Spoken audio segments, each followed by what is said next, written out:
Hello दोस्तों, नमस्कार। आपका स्वागत है मेरे चैनल पे, है ना। आज कल से पढ़ रहे हैं हम प्रमुख नियम, जो भी नियम है, सिद्धांत है, जिस वैज्ञानिक ने जो निकाले हैं वो सब। तो प्रमुख नियम एवं सिद्धांत का कल का एक वीडियो हो चुका है ना। हमने उसमें पास्कल का नियम, हुक का नियम, आर्किमिडीज, बॉयल, न्यूटन के तीनों नियम, संवेग संरक्षण का और गुरुत्वाकर्षण का, है ना, ये सब देखे कि क्या होता है, कैसा क्या है ना, क्या सिद्धांत है और इसके क्या नियम है, ये सब देखे हमने।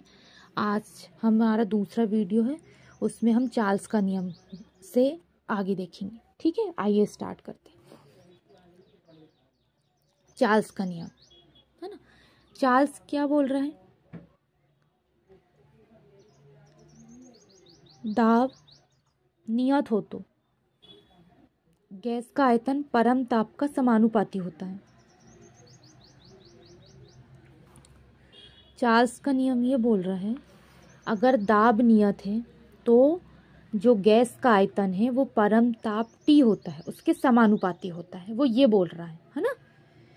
नियत हो तो गैस का आयतन परम ताप के समानुपाती होता है। गैसों का गति सिद्धांत, यदि किसी गैस को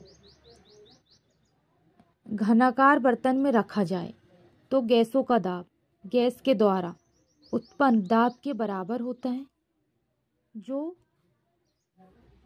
गैस द्वारा बर्तन की दीवार की इकाई क्षेत्रफल पर इकाई सेकंड में उत्पन्न की जाती है। यह है गैसों का गति सिद्धांत। ठीक है।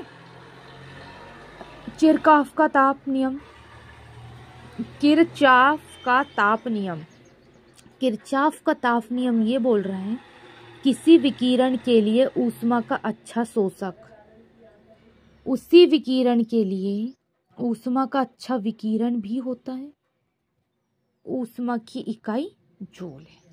किसी विकिरण के लिए ऊष्मा का अच्छा शोषक उसी विकिरण के लिए ऊष्मा का अच्छा विकिरण भी होता है। तो ऊष्मा की इकाई जूल है। कूलाम का व्युत्क्रम वर्ग नियम, कूलाम का व्युत्क्रम वर्ग नियम ये बोलता है, समान आवेश परस्पर प्रतिकर्षित व समान असमान आवेश आकर्षित होते हैं। दो आवेशों के बीच क्रियाशील आकर्षण तथा प्रतिकर्षण का बल उनके गुणनफल के समानुपाती एवं उनके बीच की दूरी के वर्ग के व्युत्क्रमानुपाती होता है। कूलाम का व्युत्क्रम वर्ग नियम क्या बोल रहा है? समान आवेश परस्पर प्रतिकर्षित व समान असमान आवेश आकर्षित होते हैं। दो आवेशों के बीच क्रियाशील आकर्षण तथा प्रतिकर्षण का बल उसके गुणनफल के समानुपाती एवं उसके बीच की दूरी के वर्ग के व्युत्क्रमानुपाती होता है। यह कूलाम का व्युत्क्रम वर्ग नियम।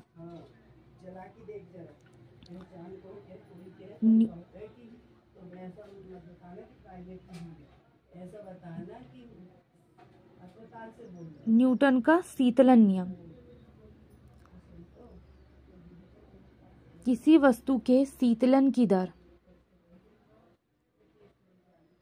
उस वस्तु के औसत ताप तथा समीपवर्ती वातावरण के ताप के अंदर के अनुक्रमानुपाती होती है, जबकि अंदर का अंतर कम होता है। क्या है ये? न्यूटन का शीतलन नियम, है ना।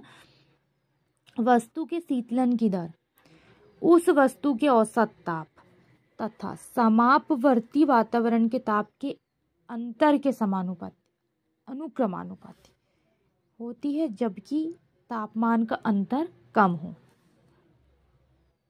जूल थॉमसन प्रभाव, किसी गैस के प्रभाव को किसी दबाव के अंदर किसी छिद्रयुक्त माध्यम में मुक्त कर रूप से फैलने दिया जाए तो गैस के तापमान के अंदर जूल थॉमसन प्रभाव कहलाता है। यह प्रभाव शीतलन में प्रयुक्त होता है।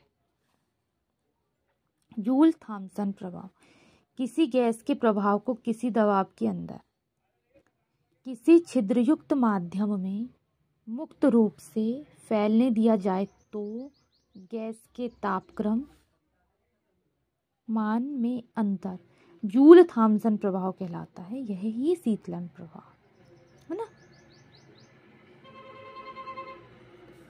डाल्टन का नियम, यदि ध्वनि स्रोत का श्रोता के मध्य सापेक्ष गति हो रही हो, तो जो श्रोता है को स्रोत की क्या बोल रहा है, आवृत्ति बदली हुई प्रतीत होती है ना। इस घटना को डॉपलर प्रभाव, डॉपलर का नियम।